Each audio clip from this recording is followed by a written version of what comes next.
Hello everyone. In this video I will be showing you and exploring all the visualization components of MINEDW and all the options that you have available. Now in this case we will open an existing project for this tutorial.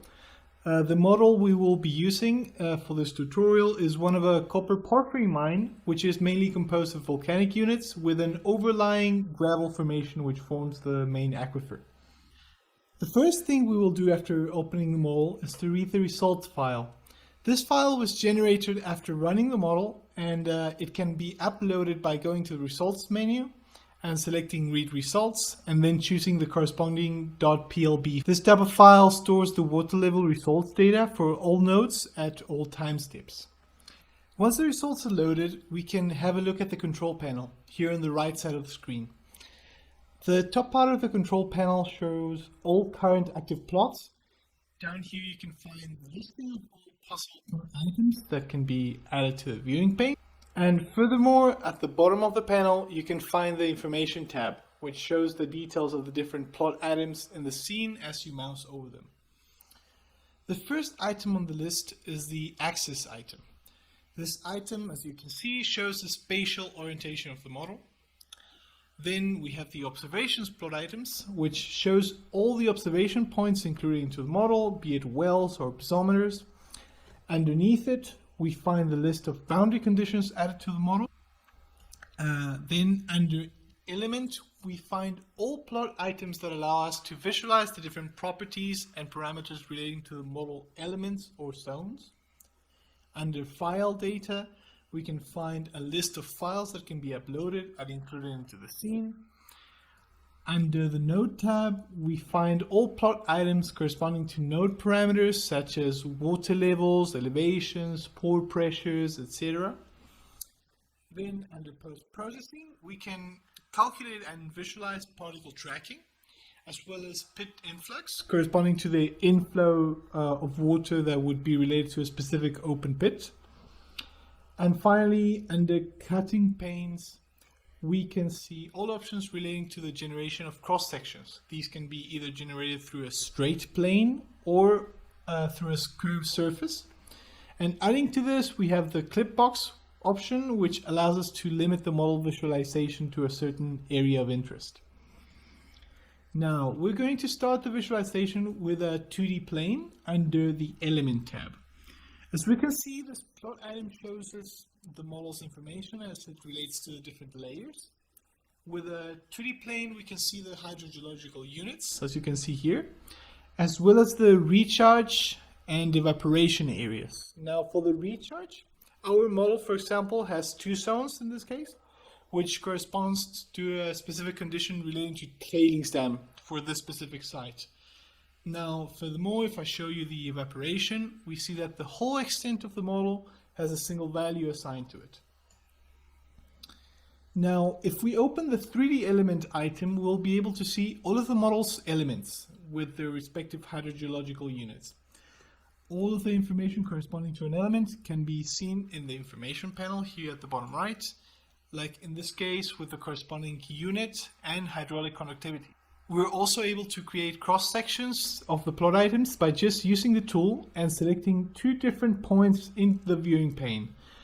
If we then go to the plane's attributes and click on snap view, the viewing pane will change its orientation to be perpendicular to the selected plane. Now, another thing that can be done in visualization, be it in full or for a cross section, is to change the time steps we're looking at. For example, with the bar, we can move forward in time to show the progression of the mining plan, as you see here. Another possibility is to show elements to the back or the front of a clipping plane, as you can see in the visualization. Now, while the cross-section is active, we can also add other elements to it, which will also be limited by the plane. For example, we can open a 2D contour. We can then select water table, and this will show us the water table for this time step on the plane. We can also turn off the wireframe of the elements or even use transparency to allow us for a better visualization. Now, if we move forward in time, we can see how this water table, for example, changes position along with the mining plan topography. Also, it is worth pointing out that everything that is being visualized here can be exported as a DXF file very easily, just by right-clicking, pressing export, and then DXF. Adding to this, we can also add external files such as DXFs to the scene. As an example, we will import a water table surface from a different time step in order to compare water levels. Now, as you can see, the differences between time steps can be studied in detail in this manner. Moving on from the element visualization, we also see that MINEDW is capable of incorporating node data into the scene. For example, if we load a 3D contour plot item, we can visualize the level data for the model. And we can also, for example, visualize the pore pressure distribution, which allows us to identify zones of the pit where water level is, for example, above a topographical surface and shows positive pore pressures. Using node visualization, we can also study the elevation data as well as drawdown for the pit. The drawdown calculations are always based on an initial time step used as a reference. This time step can be changed in the menu under results, drawdown base time. In this way, MINEDW calculates the drawdown between the reference time step and the current time step that I'm looking at. Now, if we move to the observations, you can see that it adds all of the observation points into the scene, showing both piezometers as well as open wells. Another item that can be added at any time are pumping wells. These appear in the scene with different colors based on their modeling conditions, such as, for example, a specific pumping rate or a specified drawdown colors. Adding to this, we can also see drains, such as these ones. These are horizontal drains added to the pit, for example. Now, with either observation points, pumping wells, or drains, MINEDW also allows us for the creation of a cross-section to see how these elements would distribute spatially around a cross-section of interest.